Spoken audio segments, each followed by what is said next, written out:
పరిస్థితులు. అవసరానికి వచ్చి ప్రార్థన చేసే వాళ్ళగా మారిపోతున్నాం. కష్టంలో ఎప్పుడు చూసిన ఏం ఫైనాన్షియల్ నీకు?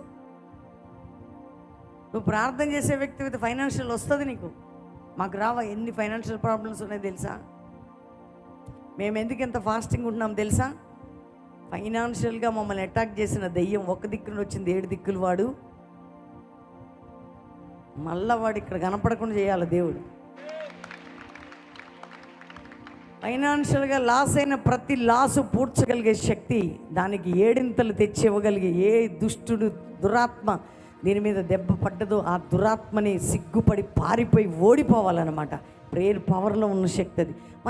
మనల్ని మాటలతో ఎవరిని బాధ పెట్టొద్దండి. రెండోదిగా మనం ఎవరిని ఏం చేయొద్దు. మన మోకాళ్ళ జీవితం భయపెట్టాలి ఎవరినైనా. చెప్పండి, మన మోకాళ్ళ జీవితమే భయపెట్టాలి ప్రపంచాన్ని.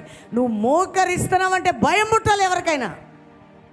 అమ్మో వీళ్ళతో పెట్టుకుంటే వీళ్ళు ప్రార్థన చేస్తే చెప్పండి,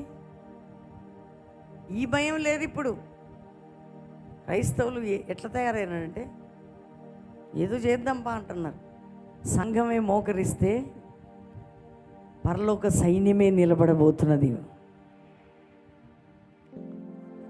ప్రార్థించే క్రైస్తవులుగా మిమ్మల్ని 50 రోజులు మేము ఎందుకు మిమ్మల్ని ఎంకరేజ్ చేసి పొద్దున్న 4 గంటలకి సాయంత్రం ఈ ప్రేయర్స్ ఎందుకో తెలుసా? ఈ అభిషేకం మీలో యాక్టివేట్ కావాలా, ఈ పవర్ మీలో యాక్టివేట్ కావాలా. లైవ్ చూసేవారు చూడనియండి, కానీ ఇక్కడికి వచ్చేవారు మాత్రం ఈ పవర్ పొంది వెళ్ళాలి. 50వ రోజు వచ్చేవారు ఆ పెంతుకోస్తు పండుగ దినం యొక్క పవర్ పొంది వెళ్ళాలా. ఆమేన్. వారు ఆ శక్తి పొంది వెళ్ళాలి, వారు అథారిటీ పొంది వెళ్ళాలా, వారు ఆ బలం పొంది వెళ్ళాలా, తిరుగులేని క్రైస్తవులుగా మారిపోవాలా.